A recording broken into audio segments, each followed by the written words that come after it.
पिछले कुछ दिनों के अंदर लद्दाख में लगभग 30,000 से ज़्यादा लोगों ने प्रोटेस्ट किया है और जिनका प्रोटेस्ट अभी तक जारी है।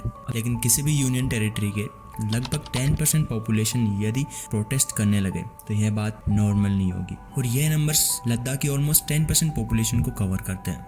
लद्दाख में हो रहे ऐसे प्रोटेस्ट का सिलसिला पहला नहीं है, पहले भी ऐसे कई प्रोटेस्ट लद्दाख के अंदर हो चुके हैं। इन सभी प्रोटेस्ट की डिमांड अभी तक सेम है। दिन का खात्मा है, the third day of our climate fast, चौथे दिन, पांचवें दिन का अनशन का, छठवां दिन, सातवें दिन के, आठवां दिन, नौवें दिन, 10वें दिन के, today is the 11th day, 12वां दिन, 13th day of starting my 14th day of climate fast. अब इन सभी चीजों को देखने के बाद यह काफी बड़ा क्वेश्चन उठता है कि आखिरकार वहाँ के लोग प्रोटेस्ट क्यों कर रहे हैं, उनकी डिमांड्स क्या हैं।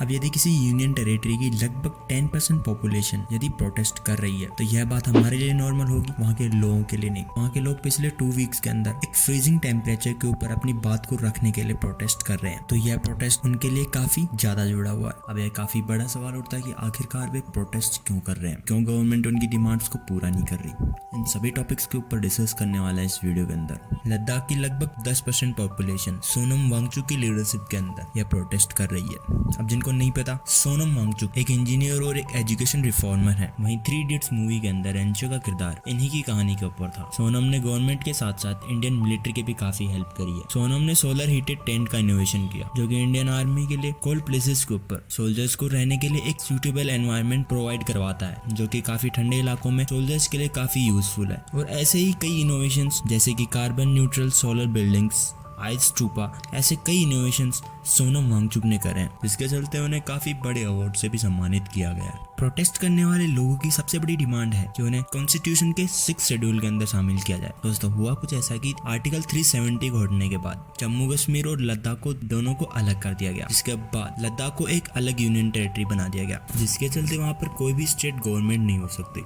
कोई भी रूल्स और रेगुलेशंस यदि डिसाइड करने होंगे तो वह सेंट्रल गवर्नमेंट डिसाइड करेगी। जैसे कि 6th शेड्यूल के अंदर ट्राइबल पॉपुलेशन होती है, यानी कि आदिवासी लोग, और 6th शेड्यूल के अंदर असम, मेघालय, त्रिपुरा और मिजोरम जैसे स्टेट शामिल है। और यहीं लद्दाख का भी यह कहना है कि उन्हें 6th शेड्यूल के अंदर शामिल किया जाए। दूसरी डिमांड यह है कि वहाँ के लोग यह चाहते हैं कि वह खुद अपनी स्टेट गवर्नमेंट चुने। लद्दाख के अंदर कोई भी स्टेट गवर्नमेंट नहीं है। फॉर एग्जाम्पल, दिल्ली भी लद्दाख के जैसे ही है, लेकिन दिल्ली के अंदर भी एक स्टेट गवर्नमेंट चुनने का हक है। यही वहाँ के लोग चाहते हैं कि उनके लिए रूल्स और रेगुलेशन बनाने वाला उन्हीं में से होना चाहिए, जो कि उन्हें और उनकी संस्कृति को प्रोटेक्ट कर सके। और बस इन्हीं कुछ डिमांड्स को पूरा करने के लिए वहाँ के लोग प्रोटेस्ट कर रहे हैं। और वहीं आज सोनम वांगचुक ने अपने प्रोटेस्ट को खत्म कर दिया है। अब देखना यह है कि गवर्नमेंट कब तक उनकी डिमांड्स को पूरा करती है या फिर नहीं। गवर्नमेंट ने अपने किए वादे क्या वह पूरे कर पाएगी।